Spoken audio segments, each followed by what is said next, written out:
Guys welcome back to S R delicious cooking channel. ನಾವಿವತ್ತು ಶಾವಿಗೆ ಪಾಯಸ ಹೇಗೆ ಮಾಡೋದಂತ ನೋಡೋಣ.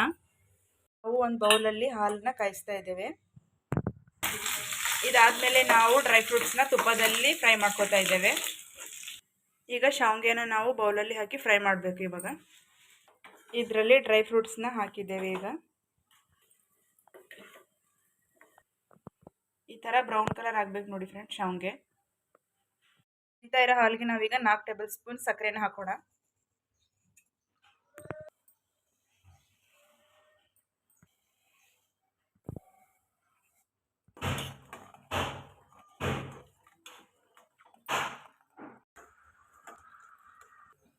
ನೋಡಿ ಈಗ ಹಾಲು ಕುದೀತಾ ಇದೆ. ಇದಕ್ಕೆ ಶಾವಿಗೆನ ಹಾಕೋಣ.